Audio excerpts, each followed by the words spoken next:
Salut à tous, il est maintenant temps de vous dévoiler les 3 WOD plus le flotteur qui auront lieu donc ici à la compétition Nasta Games 2023 et on commence tout de suite avec le premier WOD qui s'appelle Double Four car il est en 2 parties, la première étant un AMRAP de 4 minutes et la deuxième partie un 4 time donc avec time cap maximum de 4 minutes également.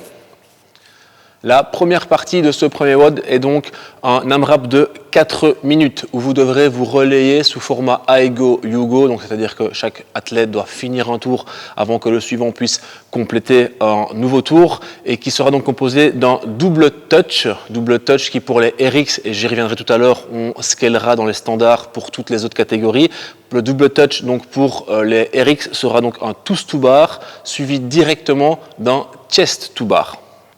Juste derrière ce double touch, vous devrez réaliser 6 alternated dumbbell snatch suivi, attention, d'un overhead squat. C'est-à-dire que vous ne pouvez pas faire un squat snatch. Il s'agit d'un snatch, qu'il soit en power, muscle ou squat snatch. Et lorsque vous serez relevé, vous devrez effectuer un overhead squat. Quand votre tour est terminé, vous pouvez checker votre collègue et passer donc au tour suivant. Pour cette deuxième partie du WOD numéro 1, il s'agit donc d'un 4 time avec time cap maximum de 4 minutes, 40 wall ball shot, poids de 12 kg et 9 kg pour les RX hommes et femmes. De nouveau, tous les poids pour les autres catégories seront expliqués dans les standards. Donc 40 wall ball shot, suivi de 20 barbells ground to overhead à 70 et 50 kg, quelle que soit la façon donc dont vous l'amenez en overhead, vous partirez à chaque fois des épaules. Et enfin, le dernier mouvement, 10 burpees powo, synchro ceci cette fois-ci. Voilà pour ce WOD numéro 1, j'espère que vous prendrez autant de plaisir à le faire que nous on en a eu à l'inventer. Place maintenant au WOD numéro 2 qui s'appelle le Magic 7. Le Magic 7 débutera par un buy-in à l'aveugle sur le rowing. Simple, vous partirez pour une distance rowing que seul le juge connaîtra. Tant qu'il ne vous dira pas stop, vous ramerez, avec la difficulté évidemment de ne pas savoir jusqu'où vous devez aller, ni à quel moment vous devez changer de position avec votre partenaire pour la stratégie. Dès que vous aurez atteint la distance du Magic 7 sur le rameur, le juge vous permettra de passer à la suite du WOD, qui sera donc, comme le nom l'indique, Magic 7, un time cap maximum de 7 minutes avec un triplet à effectuer entre vous. 7 sit-up med ball pass en face à face sans crochetage des pieds. 7 thrusters synchro. Alors attention ici, il y a une petite spécificité. Vous aurez donc 2 kettlebells et 2 dumbbells de poids totalement différents. Ce sera à vous au niveau stratégique de décider lequel des deux prend les dumbbells ou les kettlebells et donc réaliser les 7 thrusters en double dumbbell ou en double kettlebell de façon synchronisée. Et enfin pour terminer, 7 box jump over de nouveau en synchro. Voilà pour le WOD numéro 2, tous les standards donc, seront retrouvables via le lien qu'on vous enverra et toutes les adaptations de poids et de mouvement pour les catégories vous seront donc expliquées dans les standards. On vous montrera tout ça en vidéo juste après. Place maintenant au troisième et dernier WOD de cette compétition qui est le WOD Bastard. Donc comme son nom l'indique, assez difficile à terminer, vous vous en douterez, avec pas mal de mouvements complexes à réaliser. Celui-ci donc sera un time cap de 12 minutes et sera un chipper qui comprend les mouvements suivants. 10 rope climb pour commencer d'entrée de jeu ce dernier WOD. Juste derrière, 20 pistol squat, 15 barbell deadlift, poids de 120 pour les hommes, 80 pour les femmes. 30 mètres de dumbbell one arm overhead walking lunge sur une distance de 6 fois 5 mètres. 20 calories assaut bike. Attention ici, de nouveau une petite subtilité, vous n'aurez pas l'occasion de le faire assis sur l'assaut bike, mais face à l'assaut bike uniquement avec vos mains. Et enfin, le dernier mouvement pour terminer ce WOD sera 40 double under unbroken. Tous ces mouvements sont à splitter autant de fois et de la façon dont vous voulez, avec donc l'obligation de terminer ce chipper avant d'arriver au cash out qui est un peu plus compliqué, celui-ci, 10 bar muscle up synchro avec votre partenaire. Ce sera le dernier WOD donc de cette compétition, si ce n'est que vous aurez l'obligation également de faire un floater. Le floater, pour ceux qui ne connaissent pas, vous aurez 2 plages horaires durant la journée où vous devrez vous inscrire pour pouvoir venir faire à l'heure de votre choix un 4e et dernier WOD, qui n'est pas vraiment donc du coup un WOD mais un floater. À vous de voir au niveau stratégie par rapport à vos temps de passage durant votre journée. Est-ce que vous préférez le faire avant, après un WOD, entre deux? C'est vraiment vous qui voyez, mais donc vous aurez l'obligation de vous inscrire sur une feuille le jour de l'événement pour pouvoir réaliser donc ce flotteur. Ce flotteur, donc, que vous placerez comme bon vous semble durant la journée, est assez rapide et explosif. C'est un AMRAP de 2 minutes où vous devrez faire de façon synchronisée un maximum de calories au ski erg pendant que votre collègue, partenaire, fera du sandbag over the yoke. Tous les poids donc seront différents selon votre catégorie. Vous êtes libre de changer autant de fois que vous voulez de position entre le ski erg et le yoke. Évidemment, en 2 minutes, c'est extrêmement rapide. Donc, donnez votre max sur ce flotteur qui pourrait éventuellement départager donc, les meilleurs d'entre vous pour des classements finaux. Voilà, c'est tout donc pour ces 3 WOD et ce flotteur de notre première compétition. J'espère que vous prendrez beaucoup de plaisir à faire tous ces WOD dans notre compagnie. Tous les standards vous seront envoyés et vous les retrouverez également sous les vidéos YouTube pour pouvoir les revoir le jour de l'événement forcément. Alors, en cas de question, adressez-vous à un membre du staff, un aide juge ou à un juge, mais normalement tout doit être assez clair pour que vous puissiez vous y retrouver vous-même. Mais auquel cas, si vraiment il faut, vous pouvez venir nous trouver avec grand plaisir. Je vous dis à très bientôt pour ceux qui verront cette vidéo le jour avant et si pas à aujourd'hui ou à demain pour ceux qui viendront samedi ou dimanche. Bonne journée à vous. Pour le double touch, qui se compose donc d'un toes to bar et d'un chest to bar directement derrière. Vous devrez donc réaliser 6 répétitions de ce mouvement avec l'exemple que maintenant on va vous montrer. Contact les pieds à la barre, suivi de la poitrine à la barre.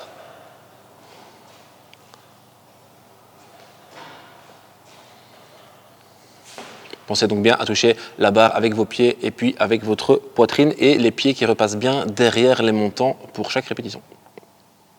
Pour le dumbbell one arm snatch plus overhead squat en alternated, vous pouvez donc vous devez commencer avec l'haltère, les 2 têtes au sol et Jérôme va vous montrer ici la répétition complète. Vous êtes libre de faire un power snatch, un squat snatch ou un muscle snatch, suivi donc d'un overhead squat après avoir verrouillé votre snatch. Muscle, overhead squat.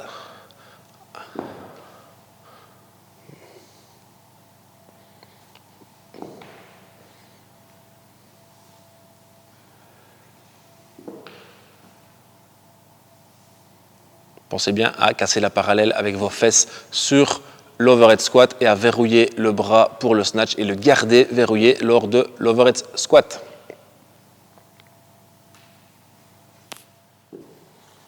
Pour les wall ball shots, mouvement classique, balle départ au sol, vous vous abaissez pour la saisir. Vous devez donc réaliser un front squat pour commencer et puis pousser en push press la barre sur la cible. Pensez à bien forcément descendre le creux de la hanche sous les genoux.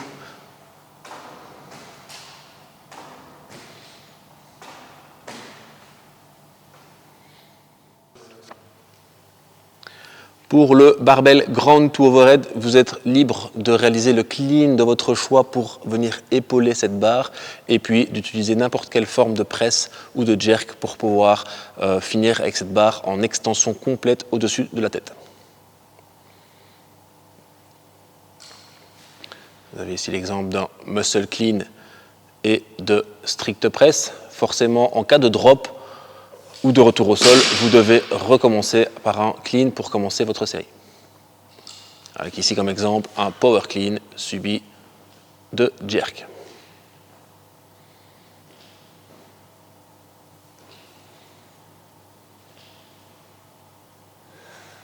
Et on ne l'arrête plus. Pour le burpees over the bar powo en synchro, vous êtes libre de vous mettre face à face ou de côté pour réaliser votre burpees, chaque athlète étant d'un côté de la barre, tout doit être forcément synchronisé. Pour rappel, le burpees powo, il s'agit donc d'un burpees face ou de côté par rapport à la barre, d'un saut et d'un retour en position initiale.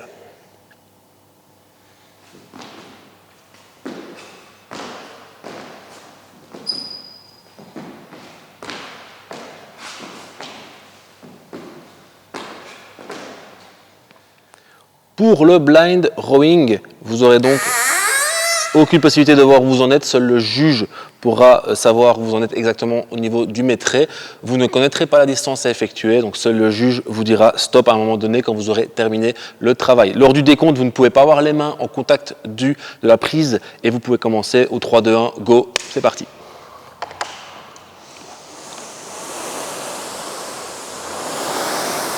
Lorsque le métré sera donc atteint, le juge, OK, vous autorisera à passer à la suite du WOD. Pour le sit-up face-to-face avec Med Ball Pass, vous ne pouvez pas vous crocheter les pieds. La balle a obligation de toucher le sol derrière votre tête et forcément donc votre partenaire fait le sit-up en même temps que l'autre personne qui a le wall ball.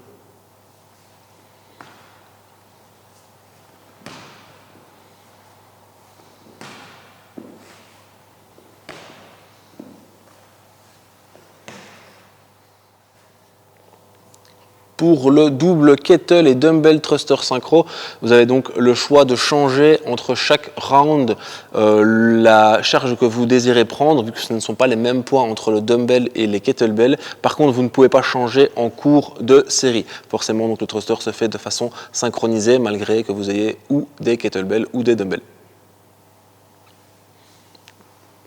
On commence par un épaulé. Pensez à descendre bien les fesses sous la parallèle, donc le creux de la hanche sous l'arrière du genou et extension des bras complète sur chaque mouvement. Pour les box jump over synchro, vous pouvez donc les faire de face ou de côté, mais vous devez toucher vos deux pieds sur la box en même temps, pas d'extension sur la box, donc gardez bien les fesses basses lorsque vous repassez de l'autre côté. La reps étant validée quand vous êtes repassé de l'autre côté.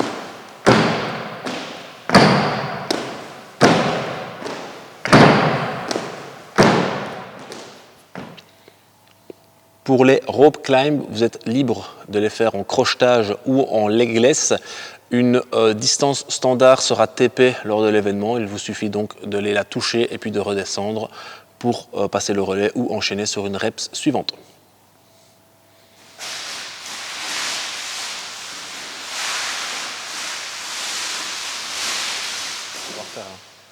Pour le pistol squat qui se fait donc de façon alternée, vous devez avoir le creux de la hanche sous le genou, le pied avant ne peut pas toucher le sol. Vous êtes libre ou non de tenir votre pied si vous voulez pour réaliser la répétition.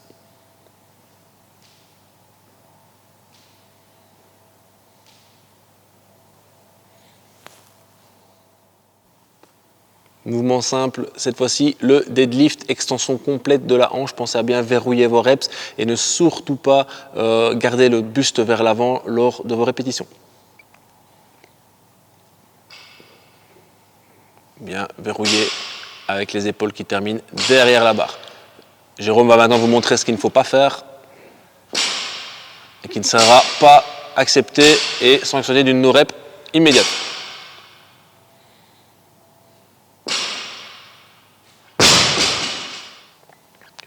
Pour le overhead dumbbell walking lunge one arm, vous aurez donc une distance de 5 mètres à parcourir en aller-retour, ce qui constitue donc 10 mètres sur l'aller-retour, à faire 3 fois. Amenez en overhead de la façon dont vous voulez et partez en walking lunge, le genou devant toucher les pieds, le sol, excusez-moi, et les pieds ne devront pas bouger pendant le mouvement. Passez clairement derrière la marque avant de faire demi-tour, changez de bras et repartez dans l'autre sens.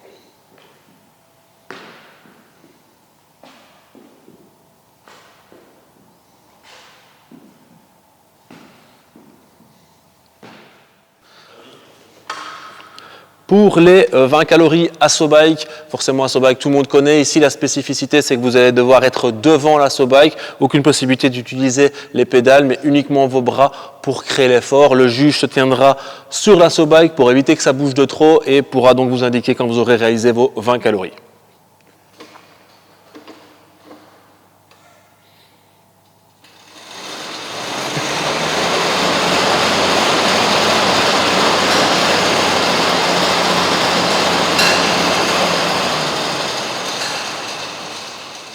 Pour les double under de cette fin de WOD, réalisez-les de façon unbroken. Donc les 40 reps doivent être faites unbroken En cas de break, quel que soit le moment où vous breakez, vous recommencez donc à 0 avec possibilité de passer la main à votre partenaire ou de recommencer vous-même les reps.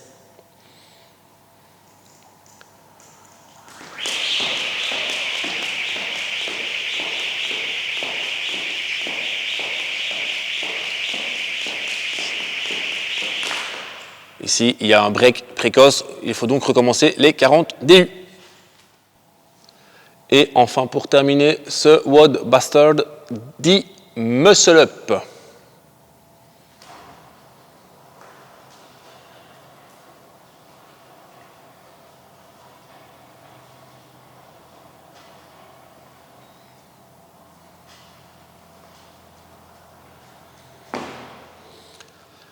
Pour ce floater donc, que vous pourrez placer quand vous voulez durant votre journée de compétition, 2 mouvements.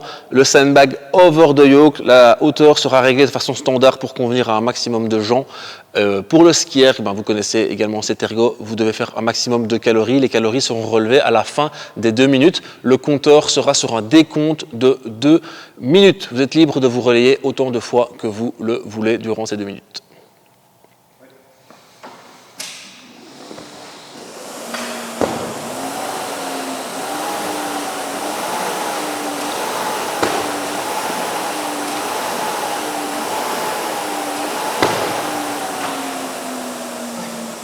Veillez à bien déposer les manettes sans les éclater lors de l'arrêt du ski arrière.